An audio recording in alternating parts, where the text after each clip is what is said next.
नमस्कार प्यारे दोस्तों, एक बार फिर बहुत बहुत स्वागत है आप सभी का आपके अपने YouTube चैनल पे। और दोस्तों मैं हूं आपकी होस्ट डॉक्टर सीमा तिवारी और हमेशा की तरह एक बार फिर आपके लिए लेके आ गए हैं ओल्ड क्वेश्चन पेपर से लिए गए most important MCQ practice set की सीरीज। जी हाँ दोस्तों, इस प्रैक्टिस सेट में हमने सिर्फ और सिर्फ वही क्वेश्चंस लिए हैं जो कि ऑलरेडी किसी न किसी एग्जाम में पूछे जा चुके हैं और आगामी सभी प्रतियोगी परीक्षाओं में इन क्वेश्चंस के पूछे जाने की पूरी संभावना है।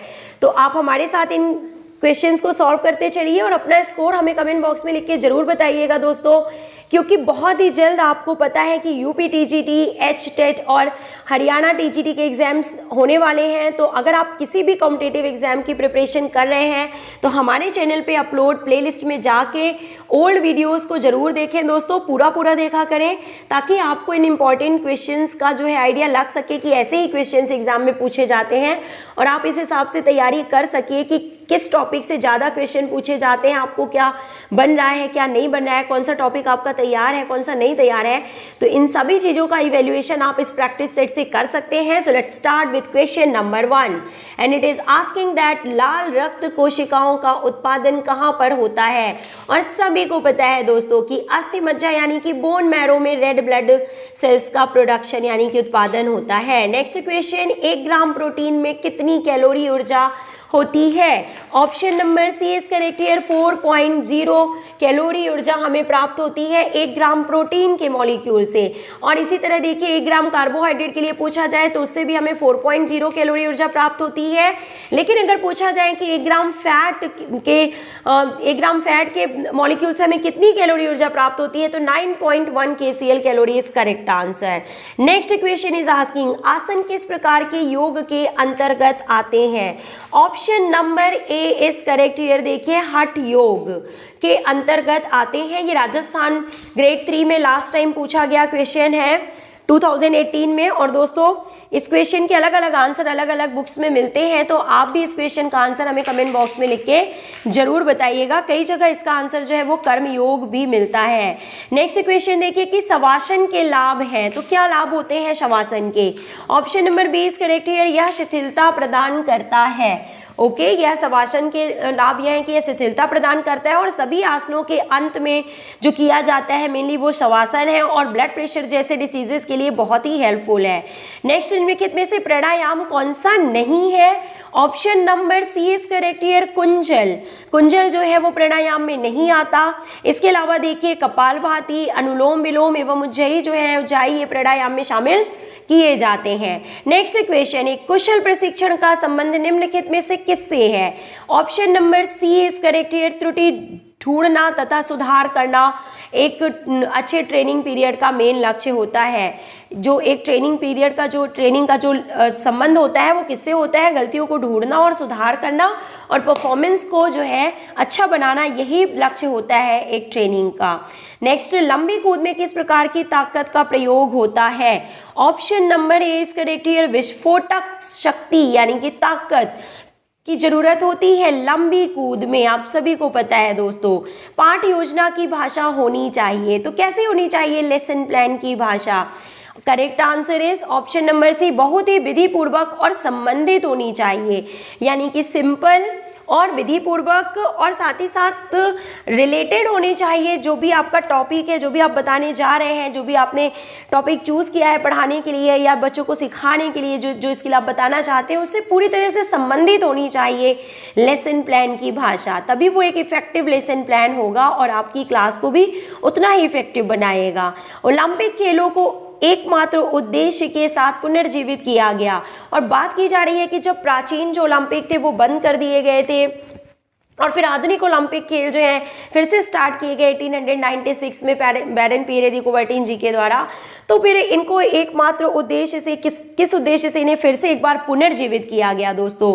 तो करेक्ट आंसर आप सभी ने गैस ही कर लिया होगा, ऑप्शन नंबर बी, राष्ट्रों के बीच सौहार्द समझ एवं भाईचारे को बढ़ावा देने के लिए। This is correct answer.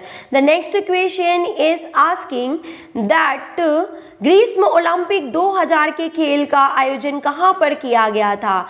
तो आपको पता है दोस्तों सिडनी 2000 ओलंपिक में, ओलंपिक जो है वो कहां पे 2000 ओलंपिक जो है वो सिडनी में आयोजित किए गए थे।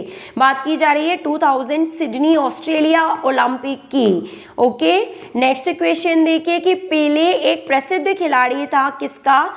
Option number B is correct here, football.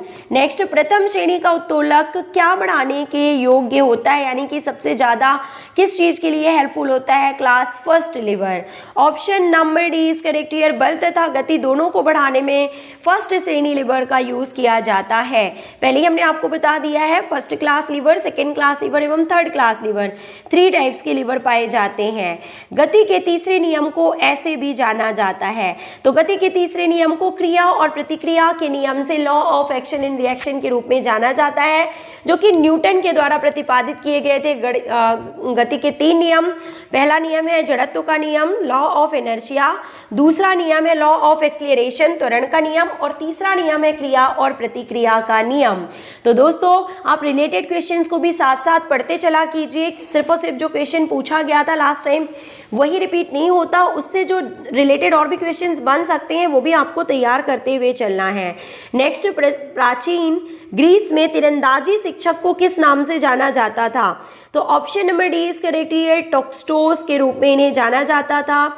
Okay, next, कौन से प्रकार का खेल काम और आनंद नहीं है? Option number B is correct here, धूप सेकना। इससे किसी भी प्रकार ये जो है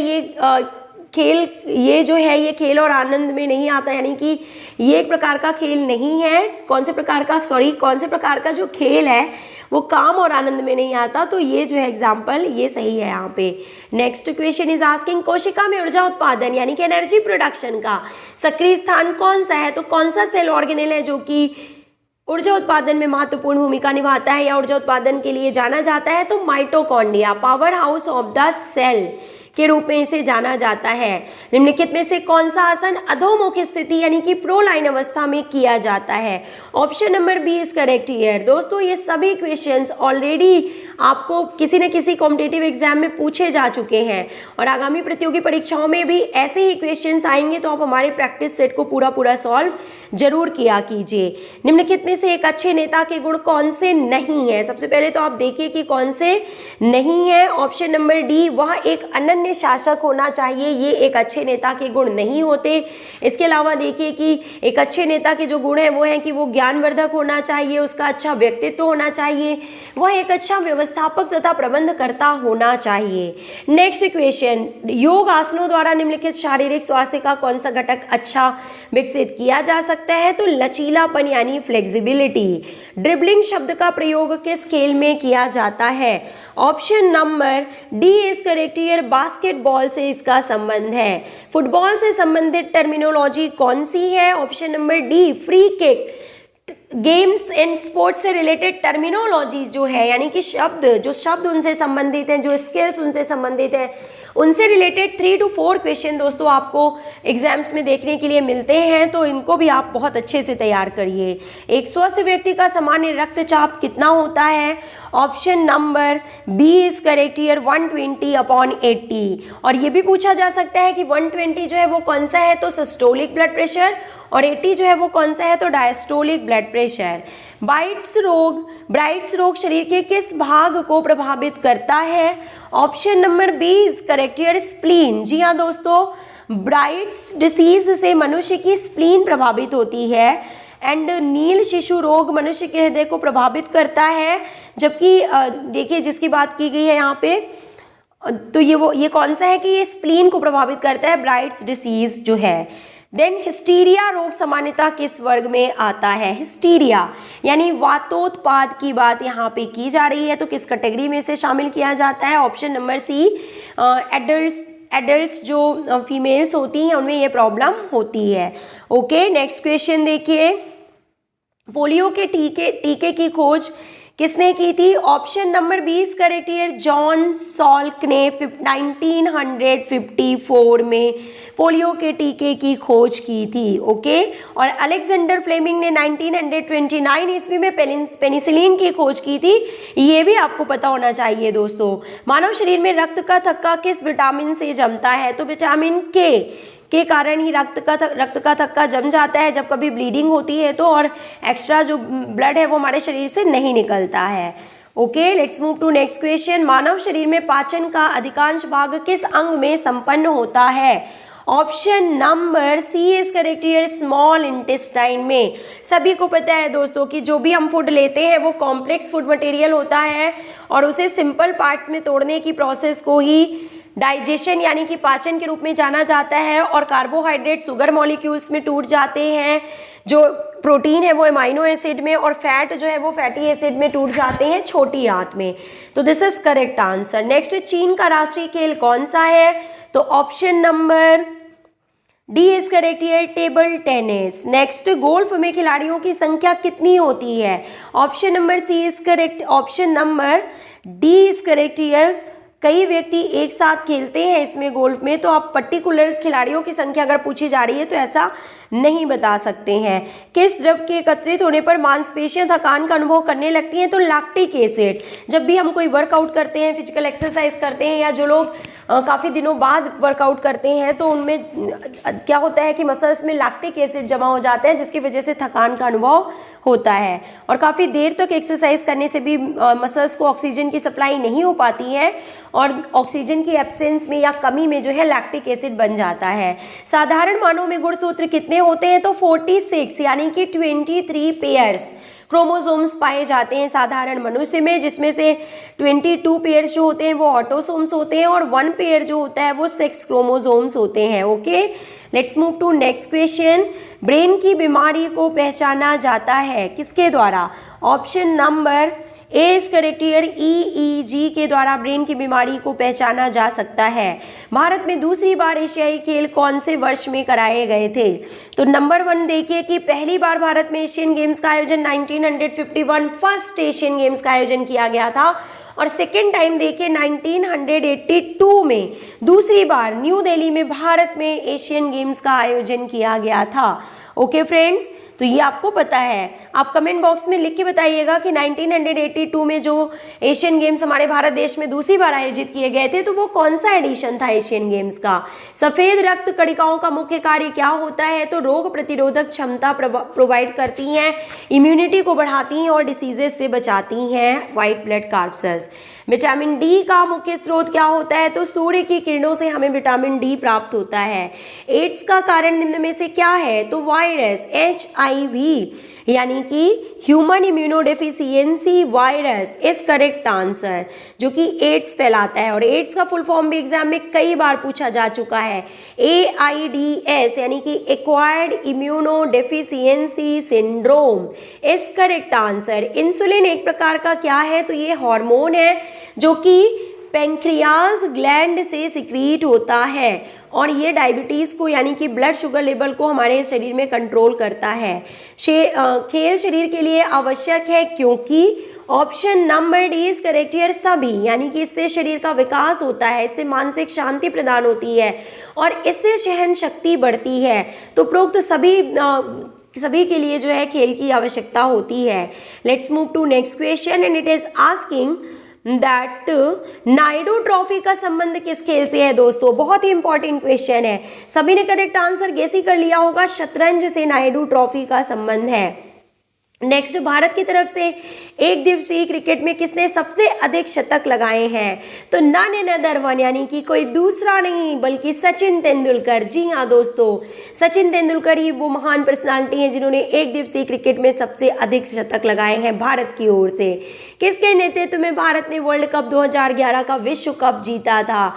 तो बहुत ही अच्छा क्वेश्चन है, देखिए पूछा जा सकता है एग्जाम में, और आपको पता है करेक्ट आंसर कि महेंद्र सिंह धोनी की कप्तानी में दूसरी बार भारत ने 2011 में क्रिकेट वर्ल्ड कप जीता था। तो दोस्तों आपको कमेंट बॉक्स में लिख के बताना है कि first time Indian cricket team ने पहली बार कप जो है वर्ल्ड क्रिकेट वर्ल्ड कप का खिताब अपने नाम किया था और किसकी कप्तानी में किया था। आप इन वीडियो को देखने के साथ साथ दोस्तों इन क्रॉस क्वेश्चंस का आंसर भी हमें कमेंट बॉक्स में जरूर लिखा कीजिए, ताकि हमें पता चल सके कि आपकी कितनी तैयारी है।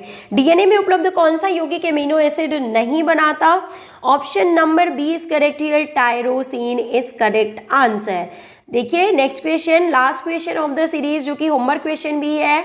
तो ये आपको इसका आंसर कमेंट बॉक्स में लिख के बताना है कि निम्नलिखित में से कौन सा सही है, कौन सा स्टेटमेंट जो है वो सही है, ये आपको बताना है यहाँ पे। This is your homework question students, कि निम्न में से कौन सा स्टेटमेंट जो है वो सही है। तो सभी ऑप्शंस को आप ध्यान से पढ़िए, स्क्रीनशॉट ले लीजिए और करेक्ट आंसर हमें कमेंट बॉक्स में लिख के बताइएगा। मिलते हैं हम आपसे नेक्स्ट वीडियो में। Till then take care, good bye.